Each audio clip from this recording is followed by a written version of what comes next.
So for those I haven't met before, just to say I'm Damion Wonfor. I'm the founder of Catalyst. Um, and it's a real pleasure to have one of our faculty team with us today, Dr. Brodie. Um, and Brodie is a team coach and executive coach, also teaches mindfulness as well. Um, so I'll pass over to you, Brodie. What would you like to just say about yourself, just to welcome yourself to the group, really? Well, hello everybody, and thank you for joining. I suppose my background really is I started life in a very commercial world and recognised the importance of helping and supporting people, and got lots of experience leading teams, which led me into being very interested in team coaching. I trained with Damion 10 or 15 years ago, and that really made me realise how much I really enjoyed supporting people to grow. Actually, things to grow is probably my purpose generally. But I really do enjoy working with leaders, but also with teams, and actually that interaction and the dynamics that play out.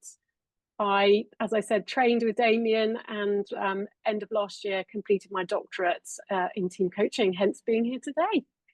Mm. Yeah, that's probably as enough as you need to know.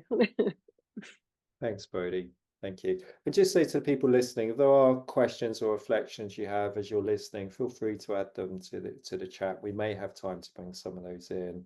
Um, so firstly, Brodie, really pleased and grateful that you're going to share your research with us. Well, some headlines from your research. Yeah. I just want to say to the group, as Brodie, is being abundant in terms of sharing this. Just gonna ask you not to reproduce anything that you see from Brodie today. But Brodie, the sort of connection with team coaching and also mindfulness. Mm. Let's perhaps start just at the beginning in terms of what was the interest for you about the topic. Yeah, so as you mentioned, I teach mindfulness. I'm a big advocate of mindfulness, and there's a huge amount of research around mindfulness for the individual in organizations, and the benefits it helps people with stress, anxiety, and just managing some of those aspects.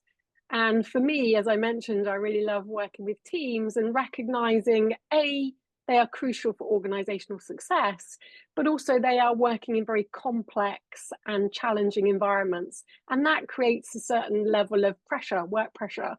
And with that, pressure can create that anxiety, that stress. And in fact, I think it's from last year or maybe the year before, 14 million days were lost due to work-related stress in the workplace. And so some of that is due to workload, some of that is due to expectation, and some of it is to do with interpersonal interactions in the workplace. So for me, as kind of there's all this research about individual mindfulness. How about supporting teams? So that led me to thinking, well, what would be the impact of team coaching on team mindfulness? And team mindfulness is a relatively new construct. And so there's limited research, and it's mainly from a perspective of measuring it as opposed to the experience of.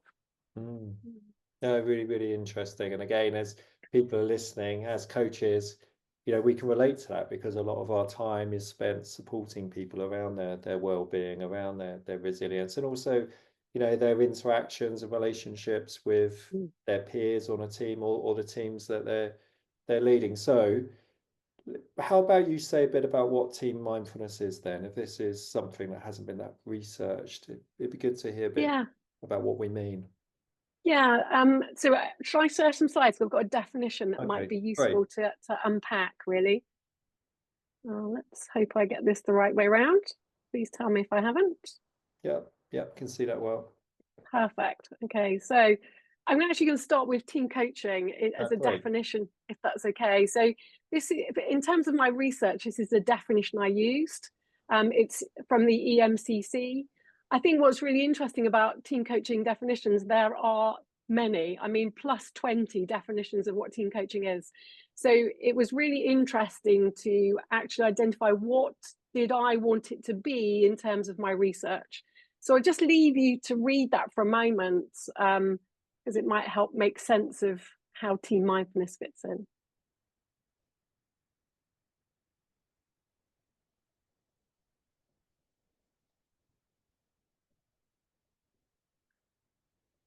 And so the importance with team coaching is recognizing that as a coach, you are working with the whole team in one go. And so that piece I mentioned around the interactions between people is really, really key. Quite a lot of research looks at what the team coach does. Very limited research looks at team members' experience of team coaching, which I think is a fundamental gap, really, because it's all very well understanding what a team coach does, but actually how is it being experienced is hugely valuable. And so you can sort of see that there's this collective reflection, self-awareness that sits within that. And so team mindfulness really is, again, brings it together. So a shared belief among team members that team interactions are characterized by awareness and attention to present events. So very similar to individual mindfulness. And that attention to present events by experiential, non-judgmental processing of within that team experience. Now, what was really interesting about my research as I looked into it, from my perspective, was actually it is measured, and it's measured on a team mindfulness scale. So it's basically looking at that team experience, but there's nothing directly that says what a team mindfulness behavior is. So I had to do quite a lot of interpretation around those aspects of team mindfulness. But you can see it's about that collective interaction, it's the behaviors, it's agreement, we all do this together.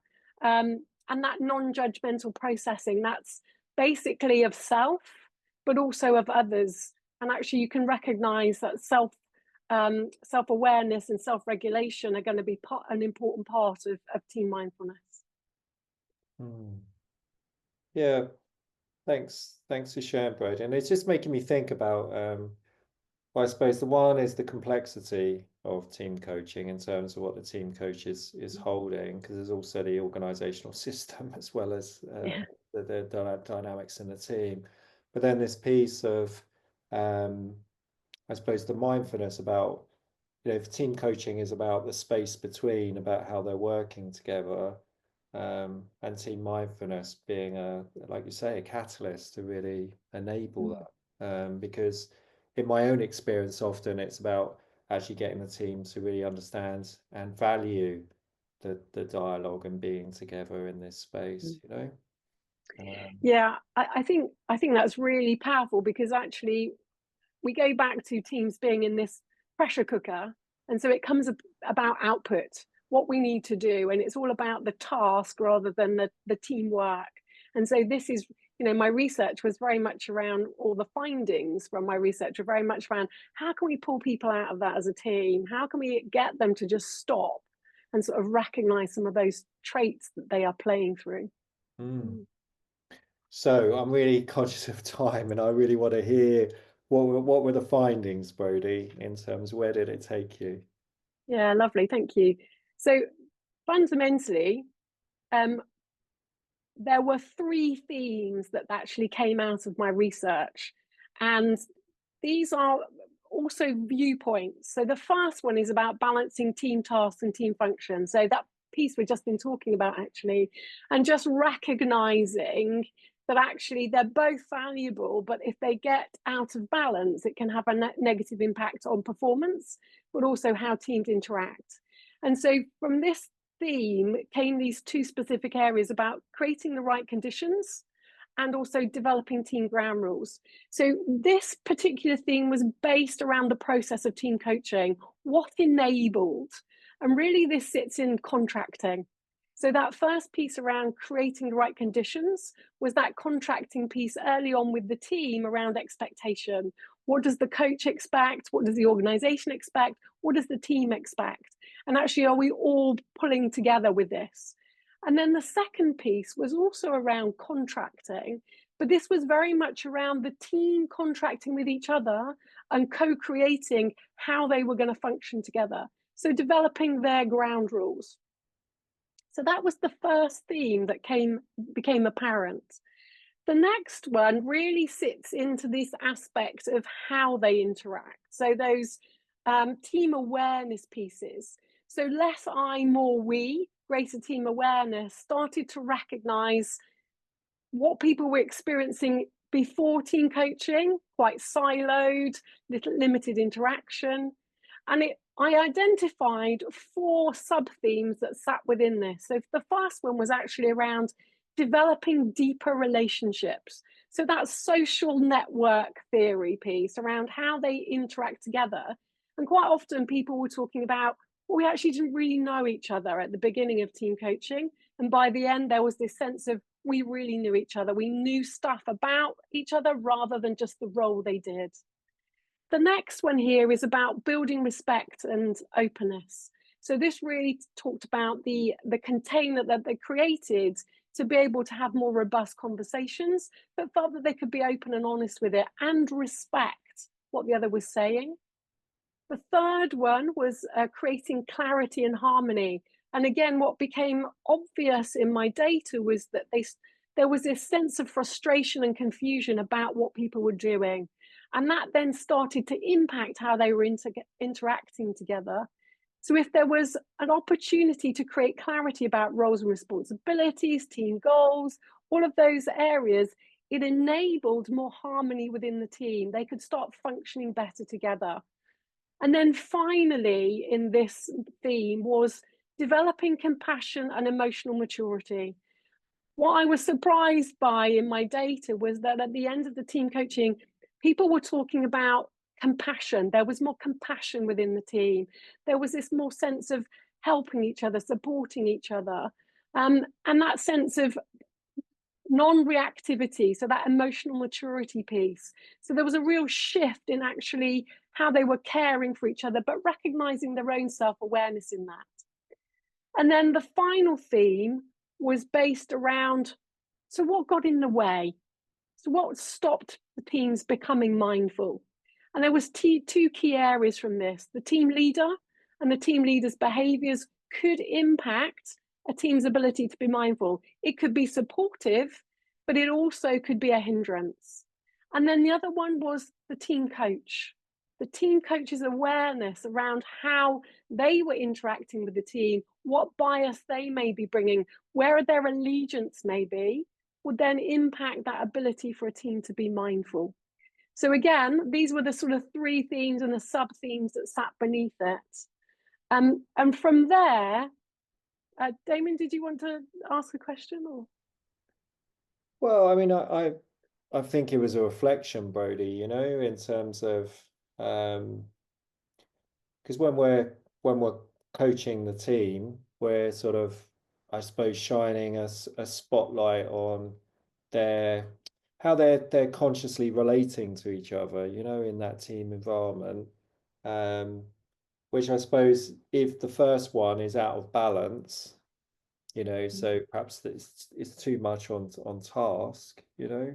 I, Mm. I suppose again, it's just reminding me of the challenges of the for the team coach and how do we get them to be present, and what you're sharing are some ways that I suppose practical ways that which we can really invite them into this space.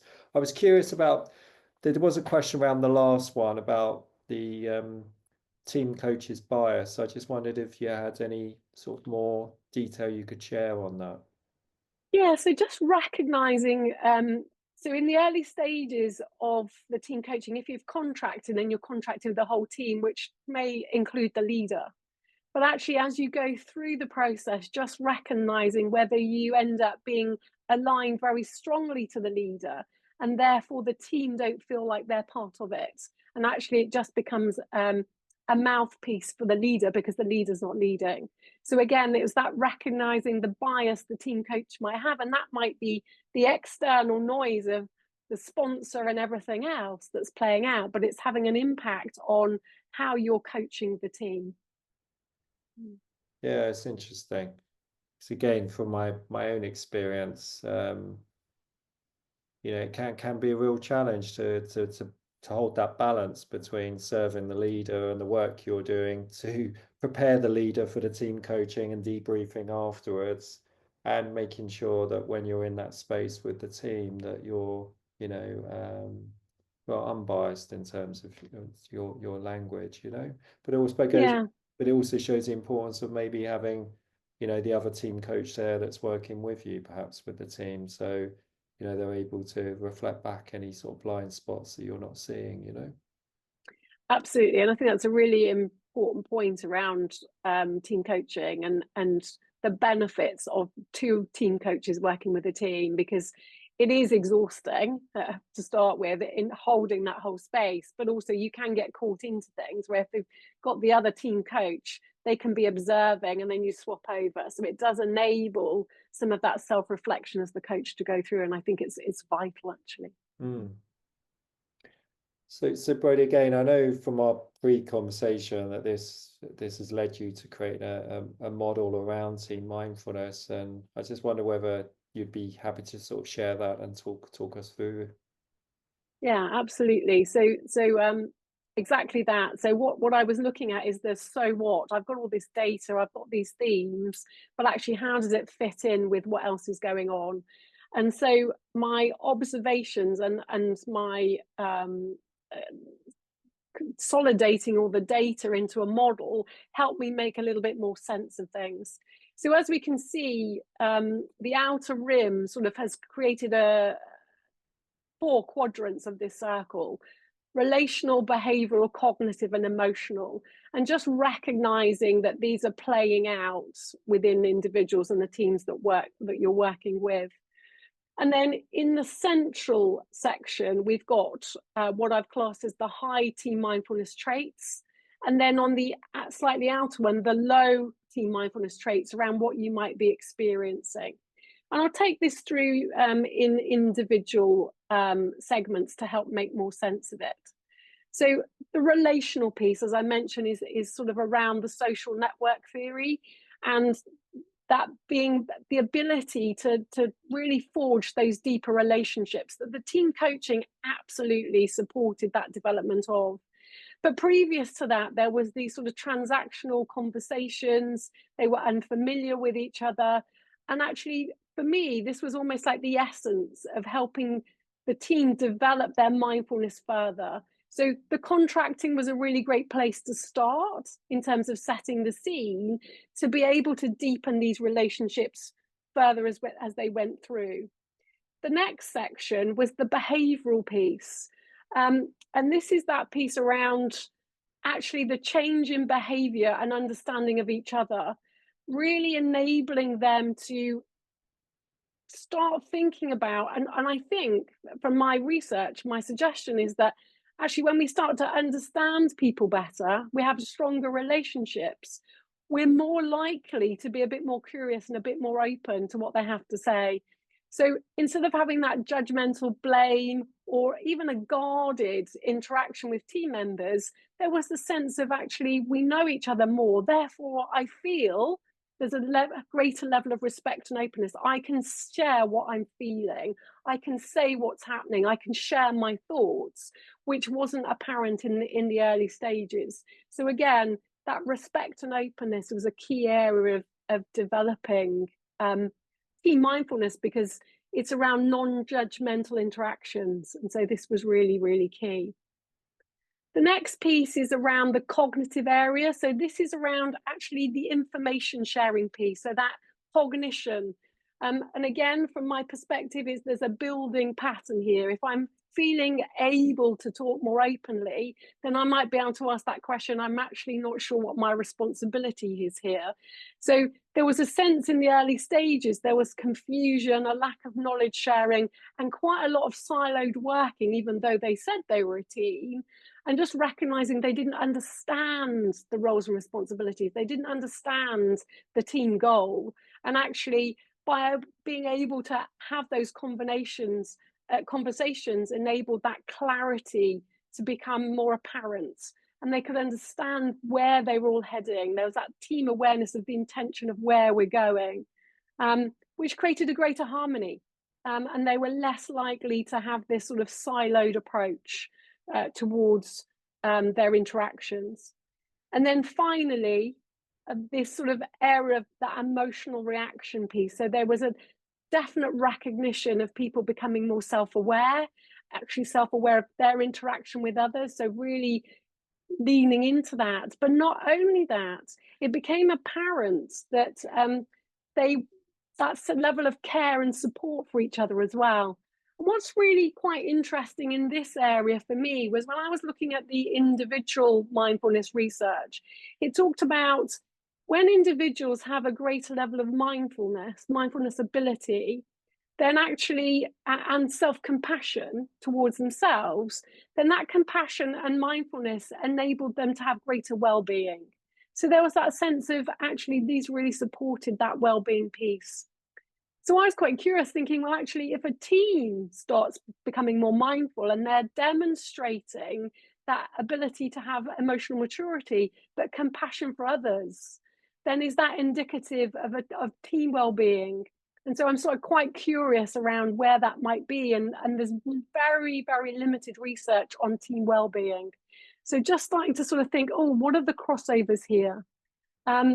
So yeah, so that's sort of that aspect of my model, really. The bit that I was going to move to next was really that piece around what got in the way. And again, just recognizing that the model may be supportive in terms of helping people understand, but actually, what are the other things, the implications that might get in the way? And so being mindful of the team leader's behaviors, because actually, if the team leader is less self-aware and quite emotionally reactive, the chances are the team are not going to be able to create that space for themselves. They're going to be quite guarded. They're not going to want to speak up, and it kind of creates that individualism rather than the we part of team. And as we've already mentioned, that team coach awareness piece is really, really key to enabling the team to do their best work too. Yeah, thanks, Brodie. So I'm imagining as well with a team leader, you know, if they're not valuing the time, you know, because they're so task focused, that could be another sort of hindrance, you know. Yeah, absolutely. And the organization. I mean, we haven't touched on the organization, but actually, if there's a huge pressure to perform, numbers are down, you know, it all just becomes about task. And so the leader's ability to recognize what the organization wants, but actually what the team needs and how do they flex and adapt in there, is an enabler of mindfulness, or actually in some cases it disables that ability to become more mindful as a team. Mm-mm. And I don't want to take us down a different avenue because, you know, I really I was enjoying like reading and listening about to your model. But I was also making a connection with psychological safety as well. Yeah, You know, the yeah. So discourse around this in organizations, in teams at the moment. I just wondered if you had made any links as well. yeah, so actually what research is suggesting is that actually team mindfulness is an antecedent to psychological safety. So they are different, but actually if the team is more mindful, they're more likely to be able to build that psychological safety aspect as well. Yeah, great. Thank you, Brodie. So let's take it, because I know we're all coaches and we love to think about implications to our practice. So, you know, when you think about for coaches, team coaches, what they can take away, what would you offer? Yeah, so I've listed some here just to help. So focus on creating the right conditions for the team to help them step away from that busyness. For me, that was really present throughout the interviewing, and actually they started to really value that space. So contracting up front, contracting with the leader, with the sponsor, being very clear about what it is you're doing. So task and teamwork rather than just task. Focus on those 4 key areas is another way when you're team coaching, because sometimes we can start thinking just one or the other, or strategy. But actually, if we start thinking about, well, what are the relational, behavioral, cognitive, and emotional aspects playing out here, and just helping people start recognizing some of those can support that balance. Contracting, as I've mentioned, and also contracting throughout. Again, there's very limited empirical evidence on contracting in team coaching. There's quite a lot of scholarly work, but not much research. And I think that co-creation of the team really owning their ground rules and revisiting them regularly. And then recognizing the role of the team coach and the role of the leader. And also for me, just sort of thinking about that piece around well-being, because that's really prominent now in a lot of people's minds, and in organizations. So how can, as team coaches, how can we support that development further, just to help them with their resilience over the long term? Thanks, Brodie. I've just had a question pop up from Nikki, so I'm just going to sort of go because we mentioned that a moment ago. So she's asking about the research that sort of made the link to team mindfulness being the precursor to the psychological safety. She just wondered if you had any references for that. Yeah, absolutely. So there's a U as in YU and Zelma Brun, 2018. That's the original research on team mindfulness, and in there they talk about what they have measured it against in terms of clarifying what it is and what it isn't. So it's in there around psychological safety and Amy Edmondson's work. Thanks, Brodie. So I suppose for me, seeing those implications, I'm curious for you as a team coach, Brodie. I suppose what was the biggest impact for you in terms of completing your research? The biggest impact. Well, I'm really quite curious about this compassion piece, and actually that piece around well-being for teams, because I do believe that if we can support teams to be more resourceful and manage that well-being better, then that's going to support the team and the organization. So for me, I'm quite curious about how I research more into that. But just sort of recognizing that there are stages. There will be limited compassion if we don't know each other. If we can't have those open and respectful conversations. So I think as a team coach for me now is just sort of recognizing where is this team in this moment with these areas, with the knowledge that when I see them again in 2 months' time, it could be completely different. Thanks, Brodie. And because we're sort of fast approaching time, just if anybody has any questions or would like to get in contact with you, I just wondered if you're happy to share the details. Absolutely. I'll just pop those up before we close, and then if anybody wants to reach out, please do. Yeah, wonderful. Yeah, I mean, there's so much in there, Brodie, that I imagine we could spend a lot longer talking about this, because I think this whole notion of compassion, in the sense of well-being, and actually the wider implications, if you've got a leadership team that are developing this, actually the wider implications for the various areas that they're leading as well. So it's very, very interesting. So I really appreciate you taking the time to share your research with us today. Thank you. It's been wonderful. As I said, I'm just about to do an article, so this all just feeds into it. So thank you so much.